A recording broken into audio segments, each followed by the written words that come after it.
Hello there, Aries. Welcome to your no tarot reading.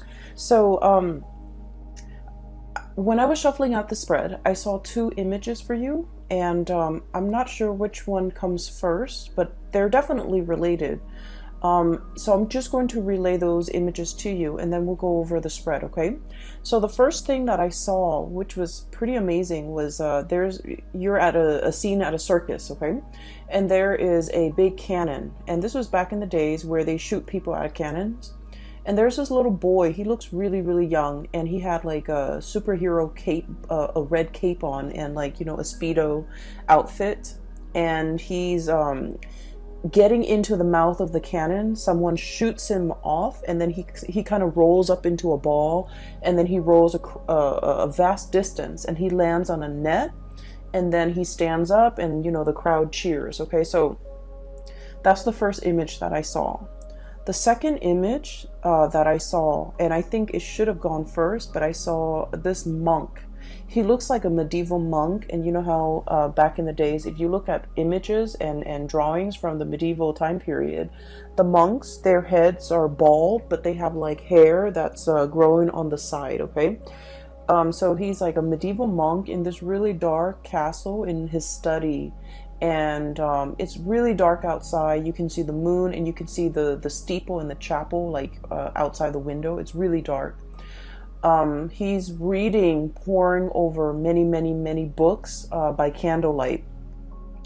And when I saw this image, I immediately think about, the scribes, okay? The scribes, the people, the monks are the first ones that are literate, especially in medieval time. Not a lot of people have access to education.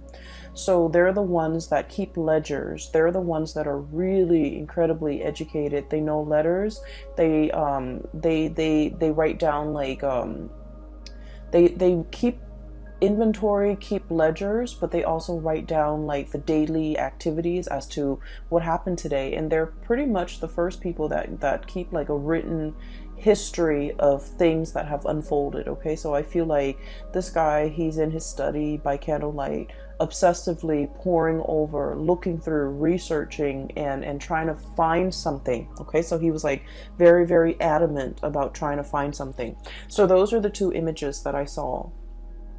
And it was really difficult for me to try to get those images to kind of like tell the story. Okay, so what I feel is happening here is there's something that you are doing, and I feel like for many of you this is a part of like a job. For those who are self-employed, I feel like you're trying to launch something, and you're obsessively trying to do the preliminary background research, the market research, I'm hearing like patent. So for some of you, you might be inventors. You might be poring over all the patent history to make sure that this thing that you are trying to bring forth into the world has not been done before, like a violation of patent, for example, patent laws.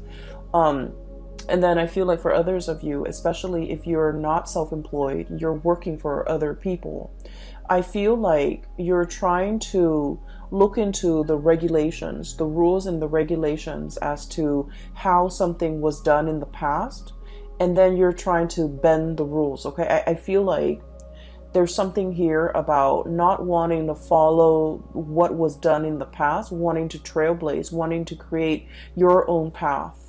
And I feel like you don't have a precedent. You don't have like, the thing that comes before for you to guide you. You're kind of like starting from scratch. You're starting on your own. And I feel like there's a lot of risk associated with it. Okay. Hence the little kid being launched out of a cannon. Okay. So like, I feel like in some way physically you're thinking like, how is this going to work? What exactly is it going to look like? And so it hasn't been done before, so you don't have an example to go by. You just have the idea in your head, and you're trying to bring it forth into the real world. And the real world is like constrained by the law of physics. And so you're just, trying to do that research into a field or into an area, a specific a specific field that you're not very familiar with, okay?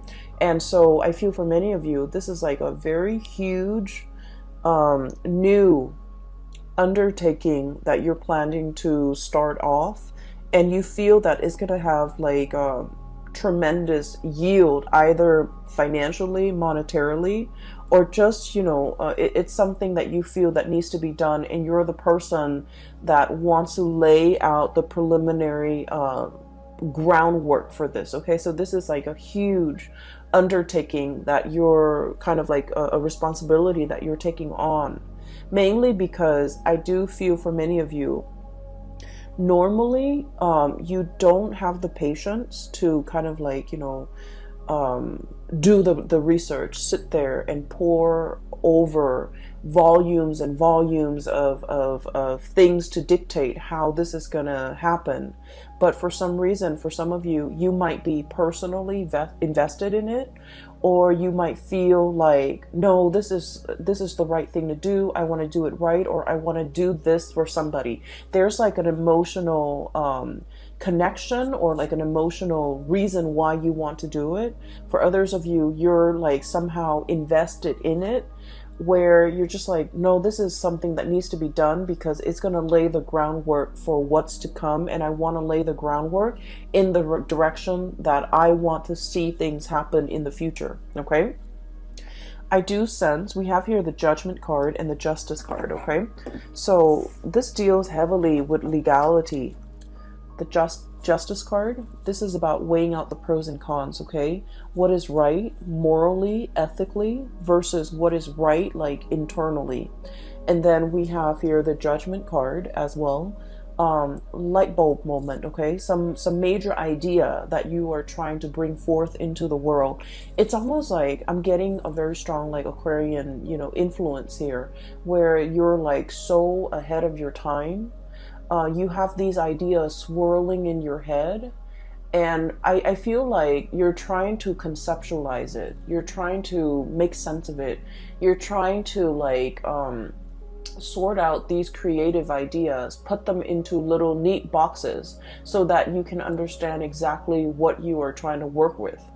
I also feel like it's a major ethical or a moral issue that you're grappling with, okay? Whenever we are linked up with laws and legalities and rules and regulations, I feel like especially for many of you, you have an innate sense of what is wrong and what is right. And I feel like there might be some type of a moral conflict between what you feel is right, what you feel is wrong, versus what the laws dictate is right, or what the law dictates is wrong. So there might be some type of a legal framework, or just some type of a framework that you're working within that you feel needs to be changed, and you're trying to find justifications for how to change it. You're trying to find evidence. You're trying to find like nuances in the law so that you can bend them.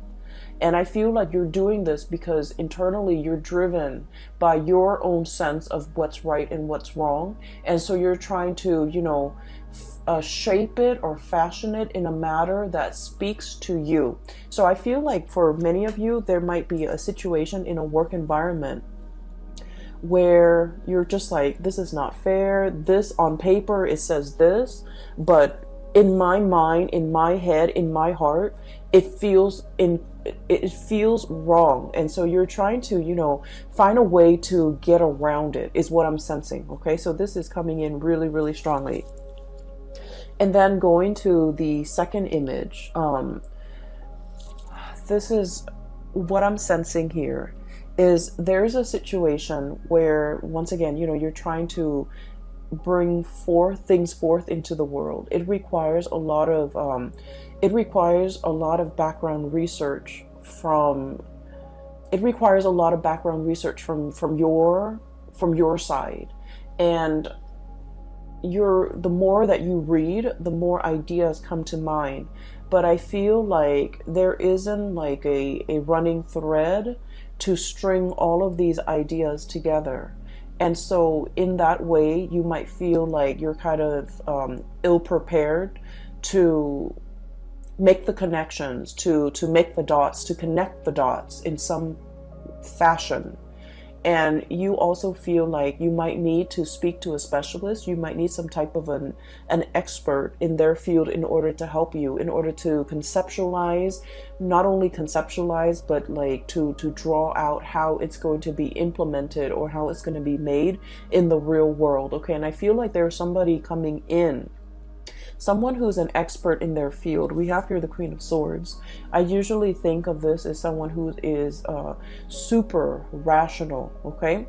They work with rules, they work with laws, they work in the legal profession, and they are also, their mind is really, really fast when it comes to making connections, connecting the dots between one disparate idea and connecting it to another. So I feel like if you're kind of like fumbling around in the dark and you're just like, I need help, I really don't quite understand how to make sense of everything that's in front of me. The more research I do, the more I read up on something, the more confused I get, or the more ideas that come out of it, and I just feel scattered and I feel all over the place. I feel like you have an expert coming in that is going to be able to help you through this process, that's going to be able to make sense of it for you. For some of you, I do feel like, you know, it's just like there are too many things, too many interests, too many hobbies, too many ideas you want to get off the ground, and you don't even know what to do first. So I do feel in a way that the solid groundwork has not been laid, and you're still in that process of doing that. So I just want to say as well, you know, there is a Mercury retrograde that's going to permeate the entire month of November.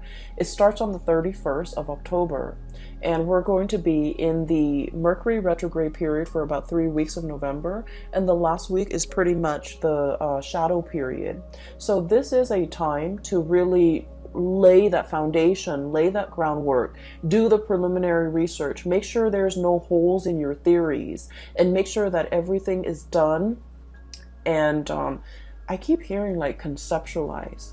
Make sure that you have a very, very, very solid foundation laid out before you start doing anything. And the time for you to start doing anything should be outside of this Mercury retrograde cycle. So I would say the month of December looks really, really right, especially if we are in the time of Sagittarius, which is a fellow fire sign. You know, when the sun is in Sagittarius, it's going to make a trine to your sign, Aries, and it's going to it's more conducive for, you know, bringing you recognition, bringing you into the limelight, and making sure that your plans and ideas and whatever you're trying to implement is foolproof, because you're going to get a lot of visibility.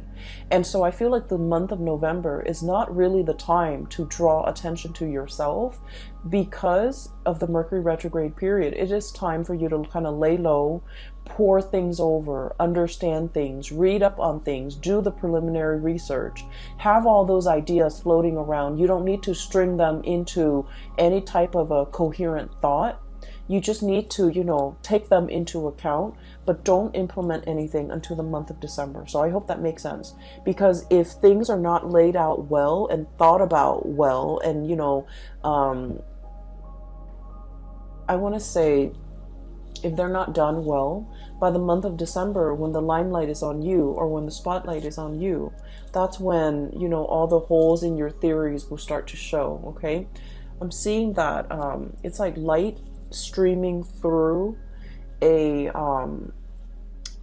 it's almost like a window with curtains, and then light streaming through.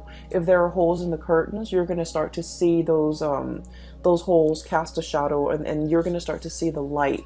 So I feel like this is not a time for you to get that limelight. It's going to come in the month of December. Okay, so enough about that. I do want to move on to the cards, because there's something coming through here. First of all, we have here the Eight of Wands and the Eight of Swords, and both of these falling on top of each other. So the Eight of Wands, this is massive amounts of communication. And the Eight of Swords is a situation where we keep ourselves stuck, we keep ourselves bound, and we feel like we don't have all the information that we need in order to move forward, in order to make a decision. So what I feel is happening here is there's a major idea that you have, okay? I feel for many of you, you might be like consultants, you might be experts in your field. You are kind of like that, you're kind of like that voice of ingenuity, that voice, it seems to me like your judgment, guiding light, okay? You're providing a lot of swift, short, concise communication to bring people out of a state of confusion, okay? You guys are very like no nonsense, no holds bar. Whatever comes to mind, you say it. Like you rarely have a filter. And I feel like because of this carefree, a lot of people might think it's reckless, but what I feel is it's a childlike innocence. It's sort of like, let's just do it first and then read the instructions later. Okay, let's just rely on our intuition to assemble this thing without having to read the instructions, because we all know, you know, intuitively where things are supposed to go. And you have that kind of like blind faith where you're able to like get things done, push people along, move people along. And I'm sensing, you know, start things off the ground, get things off the ground, get things running, inspiring people, and making, like, not letting people make excuses for why they're not getting things done. So I feel like you're kind of like the voice of, not so much the voice of reason, but like that light in a tunnel to help guide people along, because you're very, very bold and brave and you venture into unknown territories. What I'm sensing here is, there's definitely a situation where you're kind of like guiding somebody. And I feel like there's legality, like legal issues surrounding it. And once again, I mentioned before, you know, the whole sense of legality. What is right, what is written down as, you know, the law of the land, you don't agree with it, okay? You feel like there's something lacking here. It's the law or whatever's written down is very, very self-serving. So you're trying to find a way to bend this situation. And so many of you are kind of like working behind the scenes. Many of you are trying to find loopholes. Many of you are trying to find ways to get around things and to do exactly what you want. Like, I'm sensing finding shortcuts, finding like the quickest point from A to B without having to circumnavigate, you know, like without having to kind of like dodge obstacles left and right. How do we shoot from here to there in the quickest manner? Okay, shooting out of that canyon. And so as a result of it, I feel like you're in a position either to guide people from all the obstacles that are kind of like strewn in their path. You're trying to find the quickest route from A to B to guide others. And you're trying to find as well kind of like the boldest move for you to make. And I feel like you're just going to land on your feet, okay? Like that kid being shot out of the canyon. If you're in a position where you feel like, I don't really know, you feel shaken, or you feel like, I don't really know how to realistically implement this in the real world, I feel that it's going to really take off for you. So that state of confusion where you're not able to make a decision, there's going to be that light bulb moment that will allow you to know how to move forward, that will allow you to know how to move on. Okay, so I feel like the energy is very, very conducive for having some type of a major breakthrough. You're getting like spiritual advice, you're getting a lot of information to, if it's like a long-standing problem and you've been mulling it over for some time, and you felt like the more research you do, the more confused you are, it's going to hit you in a way where you're going to be able to find the simplest way to get from A to B, to solve your problems, to jump over your hurdles, to kind of blast through these obstacles in order to move on, okay? I'm also sensing here a very significant person that's going to be entering your life, okay? We have here the Queen of Swords. So this is air sign, air energy, Aquarius, Gemini, Libra. And what I feel is, for those of you who are dealing with an air sign, or even dealing with somebody who's a little bit more on the icy end, They ask a lot of questions. They try to really understand you. I feel like polar opposites. Okay, so your polar opposite might be Libra, and Libras are kind of like the lawyers of the zodiac. They like to ask questions. They like to see both sides of the story. They like to they ask a lot of questions because as an air sign, they like to know. They like to learn. They like to understand things from with like they like to have like a holistic view of a situation before they form their opinion or make up their mind. And so if you're dealing with someone like that, it doesn't have to be an air sign. It's just they exhibit the energy of someone who asks a lot of questions and they want to understand. You're going to feel a little bit like you're under scrutiny, like you're under a microscope. Like they're judging you, or they're judgmental, or they're trying to poke holes in your theories. But what I feel is, in the process of interacting with this person, they're going to make you stronger. They're going to make you able to defend your ideas, defend your beliefs, and to solidify and strengthen your ideas and strengthen your beliefs so that your theories have no holes. Your theories are foolproof. So I feel like you have somebody in your midst that is like this. And what I'm sensing is, for some of you, this might be like a romantic partner who you feel might be overly critical. You feel they might be a little bit cold, a little bit distant, a little bit contrarian. You say one thing and they don't really see things that way, so they offer their opinion. And you guys have had a lot of clashes in the past where you don't see eye to eye. I honestly feel like they might have belittled you by the way in which they interact, by the questions that they ask you. You feel like they don't support you, or you feel like they're constantly poking holes in your theories. And what I see in this spread is this person doesn't mean to do that. And I feel almost like I'm seeing walking around on eggshells. Okay.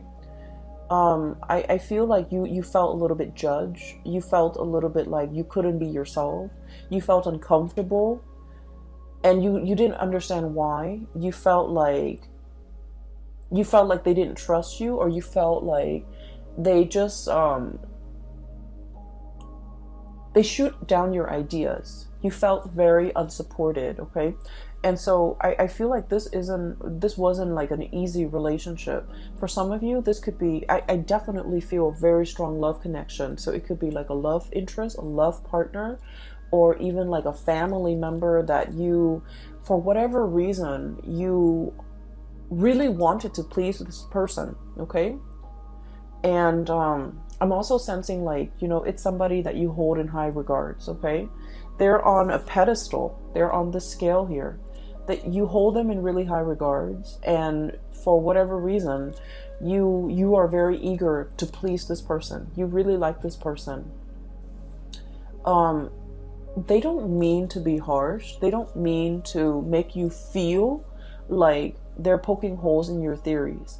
It's just they can't help themselves. The way if their curiosity is piqued, if you're saying something that really strikes at one of their many interests, they're going to ask questions. They're going to ask a lot of follow-up questions, and it can feel really uncomfortable. And you're not the first person that they have made feel like they're under scrutiny, like they're under a microscope, like they're cross-examining you. You're not the first person, and I feel like this person has a tendency to do this, and I feel like they isolate a lot of people.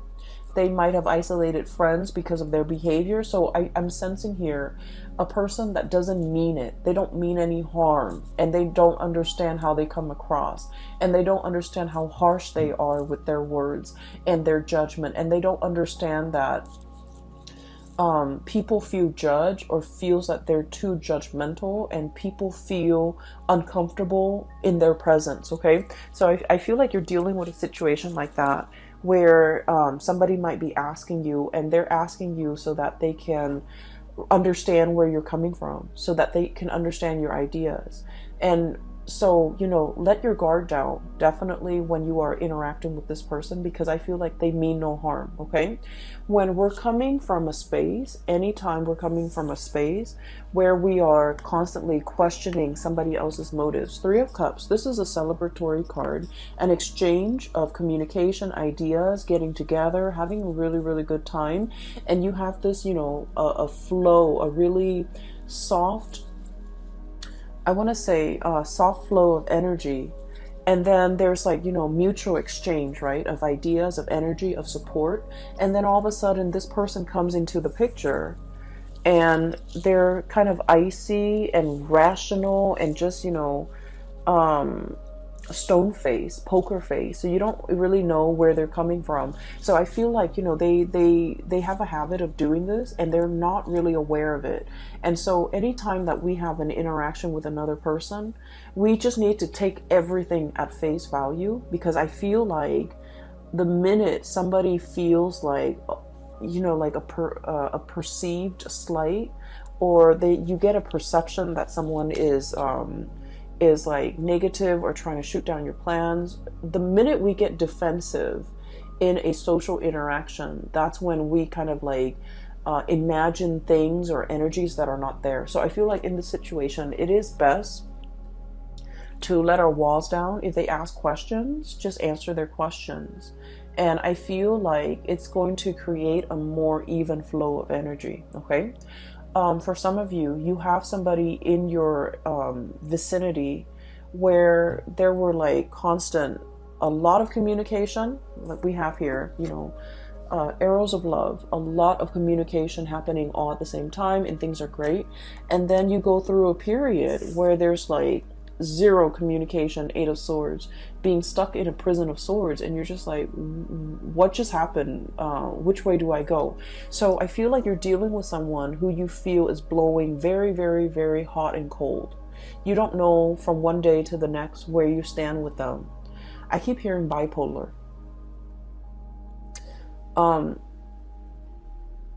And I'm also hearing as well somebody who's very stuck in their head, and they might have like a gazillion things or a gazillion ideas that they're working on. So they're jumping from the realm of the mind. They're constantly thinking about other things, okay? So it's not that they don't have time for you, or it's not that, you know, they're...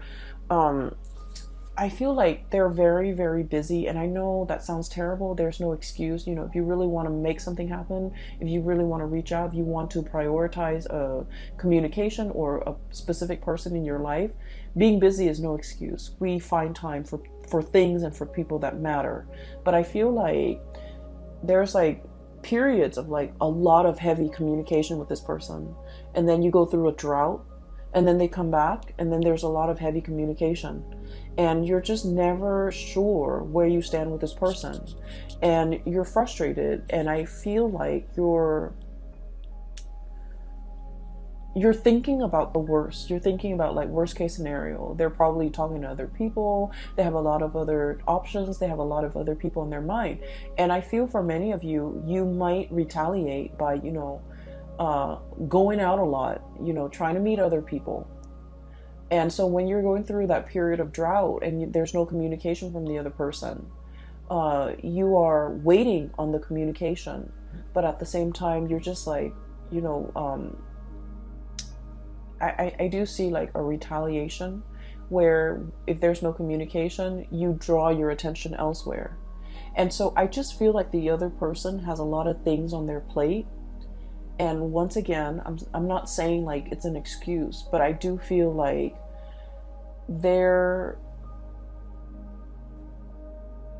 I'm sensing like you and the other person, the way in which you do things are very different. And so there's lack of understanding from your end to their end, where they're coming from, why they're like this. And then from their end to your end, there's lack of understanding why you need certain things. You might need a lot of communication, and I feel like they need a lot of downtime. Does that make sense? So I feel like that's you're like polar opposites, and the way in which you need others, the way in which you express love, the way in which you express concern, and you know, The ways in which you show affection is very, very different. You might need that entangled, constant communication, a lot of validation. They need a lot of distance and alone time and downtime, okay? If the connection is there, in their mind, it's already there. We don't need to, reinvent the wheel. We just need to have separate lives. So I definitely feel like one person needs a lot of intimacy and reassurance and attention. And then the other person needs a lot of me time, a lot of downtime, a lot of space. And there's a potential here for the two of you to kind of like bridge this divide and to be able to kind of understand where the other person's coming from. I don't see like a situation where there's like, from their end, I don't see that they're dating other people, running around with other people and things like that. I do feel like you might have thought that, but I don't see it from their end. But I do sense that they're wondering as well, the times in which you guys are not communicating. What are you up to? Are you out there dating other people with this Three of Cups? Like getting to know other people, trying to, forget them?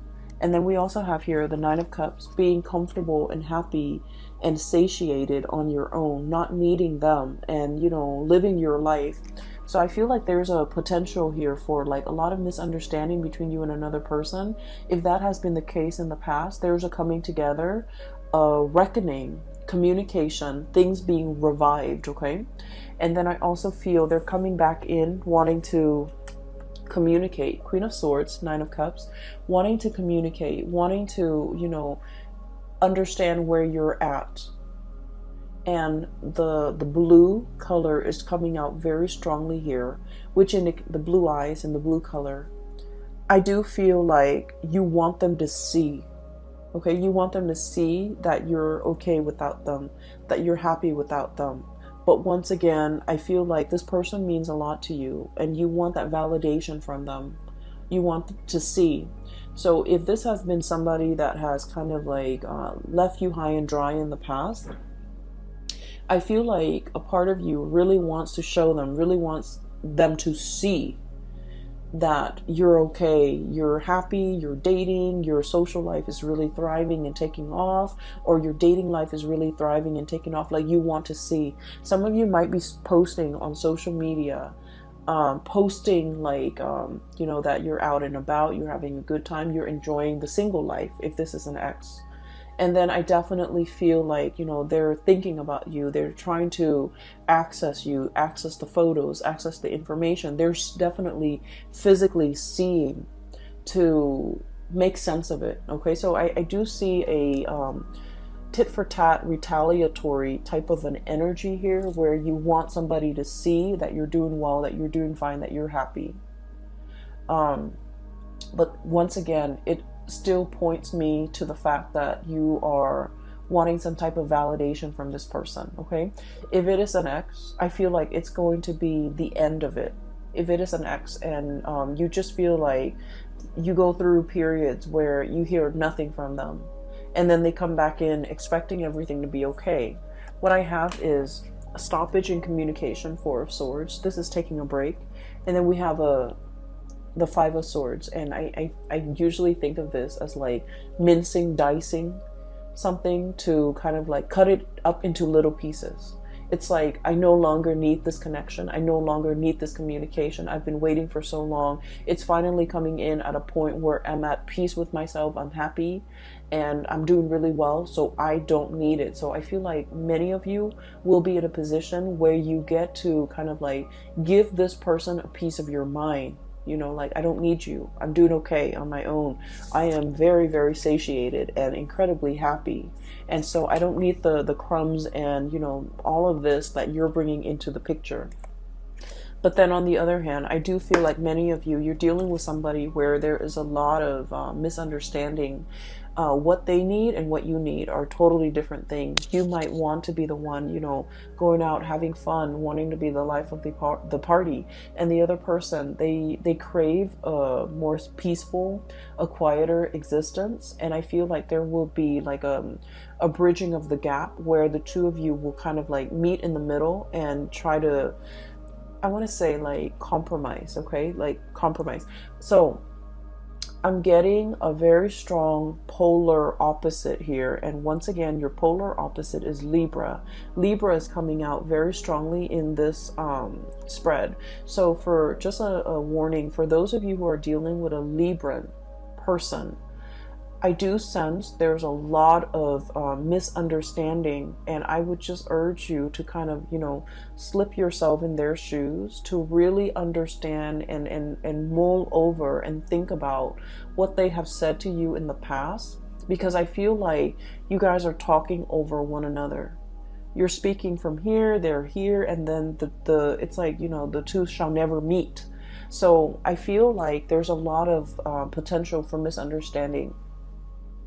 And so you kind of have to go back, cycle back into your, you know, memory Rolodex of all the conversations you've had, of all the things that they've told you, because I feel like they might have said a lot of things and you misinterpreted a different way. And likewise, you know, this energy flows both ways.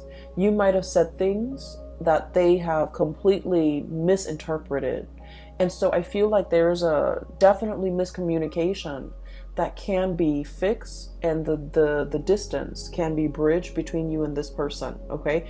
In particular, if you're dealing with a Libra, because I feel like one person feels like the other person is withholding information or withholding affection, and so they find affection elsewhere. And that can be you or that can be them. But I feel the energy of one person wanting to retaliate because the other person, they feel the other person is withdrawing. And so they, you know, find affection elsewhere, find attention elsewhere, seeks attention elsewhere. And then I also feel like when one person wants to be, you know, wants to cuddle, wants to be intimate, the other person is like tired. And so your timing is really off. Your communication is really off between the two of you. And I feel like, you know, that's a situation that can be easily fixed with just the right communication, with just, you know, letting the barriers fall down and approaching one another with like an open mind. Okay? So I just feel like there are a lot of issues here that can be hashed out, that can be revisited for resolution, for reconciliation, okay? I definitely feel reconciliation between you and a person that you feel might not have time for you. They might have had like very inconsistent communication. So I feel like that's coming in. But either way, I do feel there is a really strong love connection here where you are dealing with a polar opposite. And I do sense as well, there might have been a lot of difficulties in the past when it comes to resources, sharing resources. Resources might have been very scarce, but the two of you have finally kind of like bridged that gap. Two people are really, really doing well, and they're pulling together their resources. 7 of Pentacles here, okay? Waiting for that harvest. But this is like a long standing process, nurturing something, watching it grow over many, many months, okay? Over a long period of time, many years for some of you. So I feel like things are looking really good, especially if you have a partner and you both share resources and things have been hard in the past. There's going to be a major, major uplift, escalation, and resolution when it comes to financial resources, all right? So Aries, I'm going to leave it at that. All right, I wish you all a very wonderful November 2019. And if you are interested in a personal reading, I do have a link in the description box below for a colleague of mine. Her name is Bridget. She is phenomenal. I highly recommend that you get a reading with her. The link is in the description box below. And also, if you're interested in this deck, The local artist has reached out to me and she told me, you know, to include a link to her website where you can purchase this deck as well as all the other artwork that she has available for sale. The link is also in the description box below, okay? I wish you all the best and I will be back for the month of December and I'll talk to you guys soon. Take care.